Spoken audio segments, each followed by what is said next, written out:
कक्षा द्वादश में हमारा टॉपिक चल रहा है सूचकांक।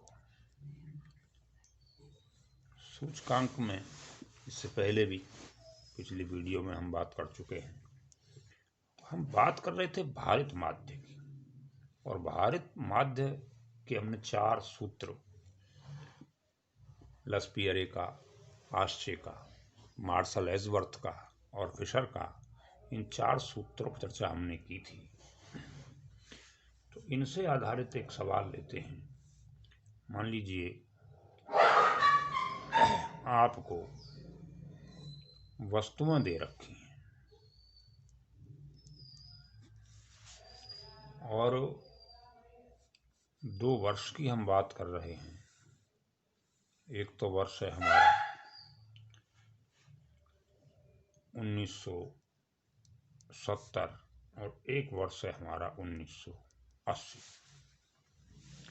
अब 70 में जो है हम 2 वर्ष हमारे हो गए ये, और यहाँ पर हम लेंगे, ये मूल्य दे रखे हैं और मात्रा दे रखी है। यहाँ पर ये मूल्य दे रखे हैं, यहाँ पर ये मात्रा दे रखी है। और जो 70 वाला हमारा मूल्य है, 70 को आधार मानकर वो कहेगा कि कहता है कि 1970 को आधार मानते हुए सूचकांक ज्ञात कीजिए। और सूचकांक ज्ञात करने में भी वो ये कहता है कि आपको किस विधि से करना है। तो वो लसपियरे कहे या पाश्चे कहे, मार्शल एजवर्थ कहे या फिशर कहता है। तो इसमें मान लीजिए ए वस्तु है, एक वस्तु आपकी बी है और एक वस्तु सी है।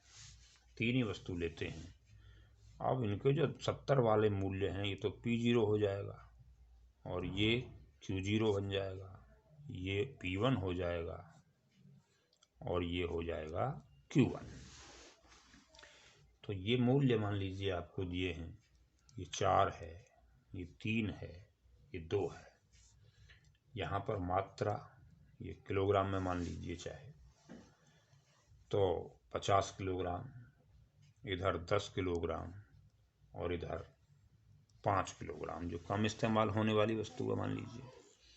और ये वाले जो मूल्य दिए हैं वो 10, ये 9 और ये 4। और मान लीजिए ये 40 किलोग्राम मात्रा, ये 2 किलोग्राम और ये भी 2 किलोग्राम। और इसके साथ साथ हमसे कहता है कि इसमें आप 4 सूचकांक निकालने हैं। कौन कौन से निकालने हैं आपको? सूचकांक निकालने हैं आपको कौन से? लसपियरे भी कहता है, पाश्चे भी कहता है, सगलेप मांगता है। तो हमको क्या करना पड़ेगा कि इसमें हमें 4 कॉलम और बढ़ाने पड़ेंगे। 1, 2, 3 और ये 4। ये तो प्रश्न था आपका। प्रश्न में केवल यही चीज़ दी जाएगी।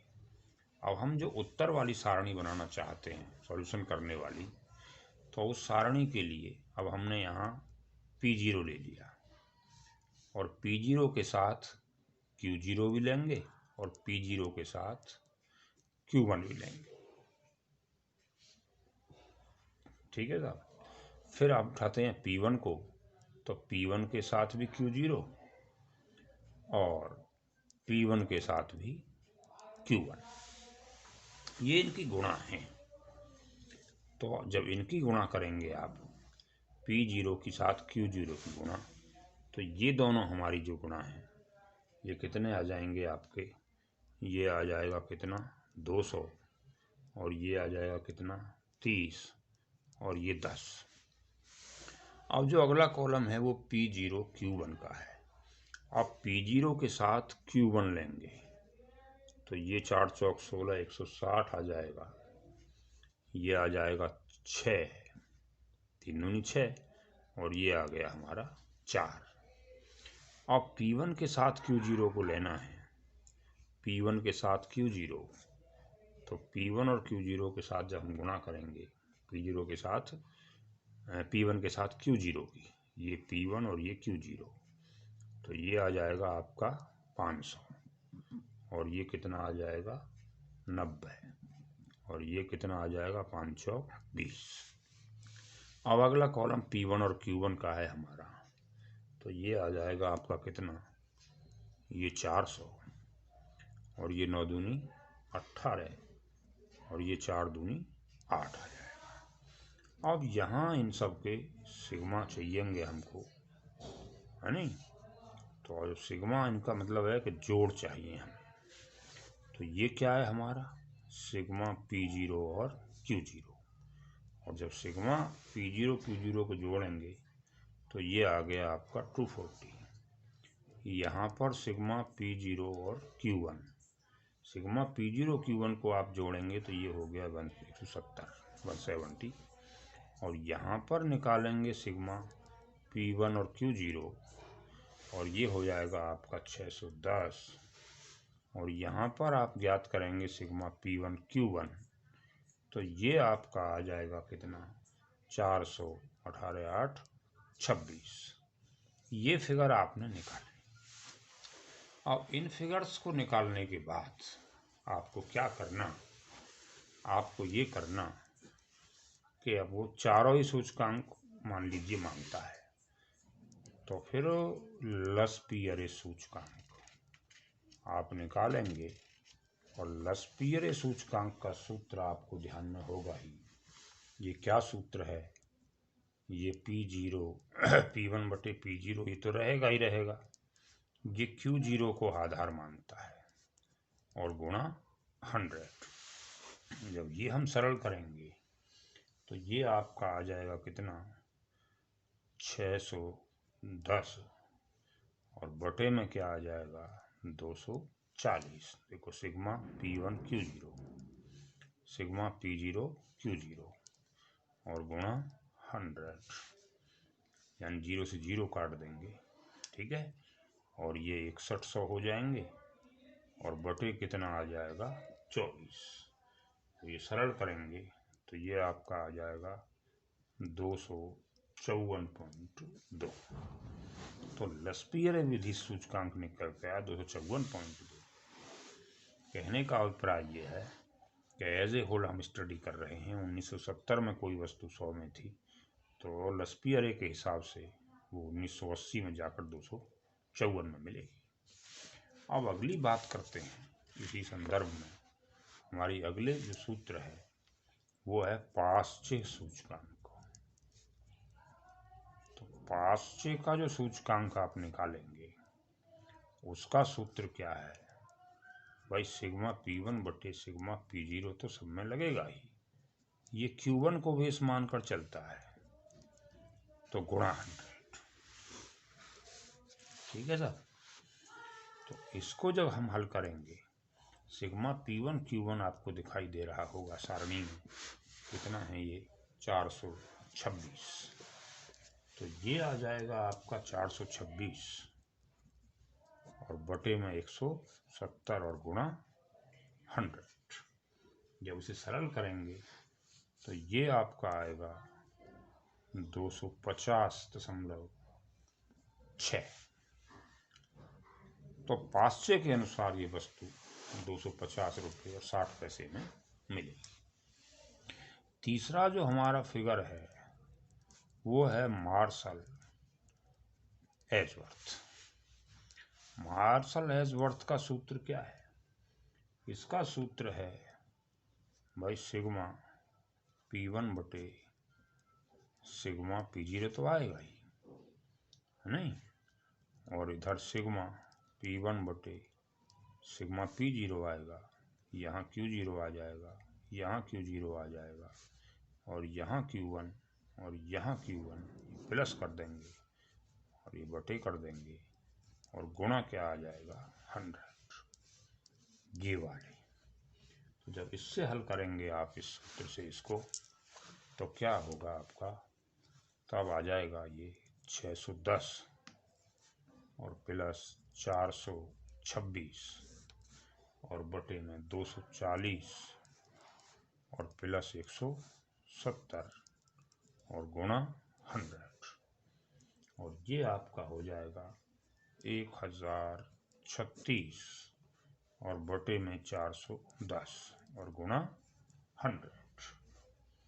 तो ये सरल करने पर आएगा आपका 252.7।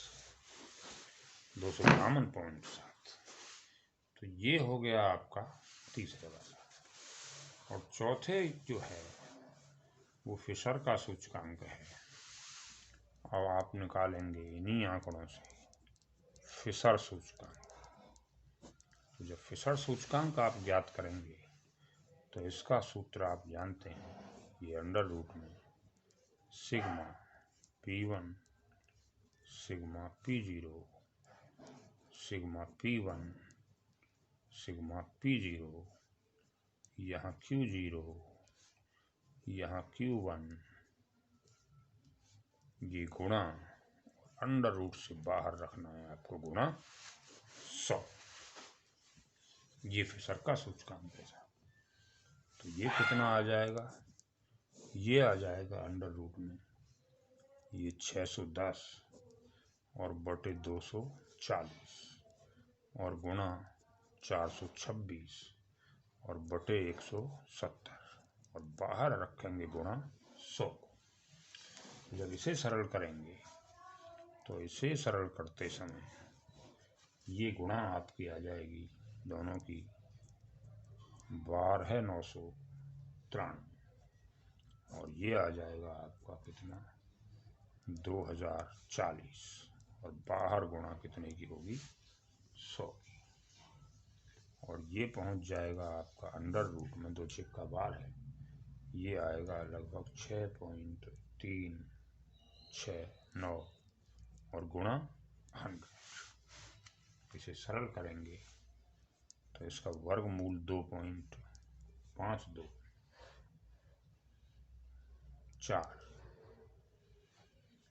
ये इसका वर्गमूल हो जाएगा और गुणा 100।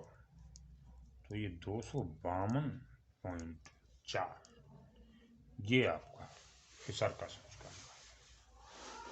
तो इस तरह के बहुत सारे प्रश्न इस अध्याय में आपको मिलेंगे और 99% इन्हीं चारों में से कोई एक आ जाए कि इन आंकड़ों से लसपियरे का सूचकांक ज्ञात करिए, इन आंकड़ों से मार्शल एजवर्थ का निकालिए, इन आंकड़ों से पाश्च सूचकांक ज्ञात करिए या इन आंकड़ों से फिशर का आदर्श सूचकांक ज्ञात कीजिए। तो इस तरह के प्रश्न आपको बहुधा इस चैप्टर में आते हैं। तो सरल समूही रीति आप ध्यान में रखें, बता दी आपको मैंने पिछली वीडियो में। सरल समूही रीति से आ जाए तो पहले जोड़ कर देंगे, बाद में सूचकांक निकालेंगे।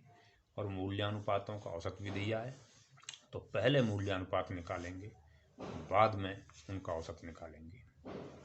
तीसरा आधार परिवर्तन वाली अगर चीज़ आ जाए तो जिस वर्ष के सूचकांक को आप नया आधार मान रहे हैं, सबके बटे में वह नया आधार आएगा, यानी पुराना ऊपर नया नीचे और गुणा 100 करके आधार वर्ष चेंज हो जाएगा। उस वर्ष को 100 आ जाएगा जो नया वर्ष है, उसके आधार सूचकांक बदल जाएंगे, वो परिवर्तित सूचकांक आपका कहलाएगा। और यदि ये सब नहीं है तो फिर ये वाला अगर आ जाता है तो आप बड़े आराम से कर सकते हैं। चारों के चारों आपको बखूबी समझ गए हैं। इस तरह के प्रश्नों को हर हाल में एग्जाम में करें, छोड़ें नहीं। बहुत सरल प्रश्न है और कोई दिक्कत होगी तो मुझसे कंसल्ट कर लेंगे। धन्यवाद।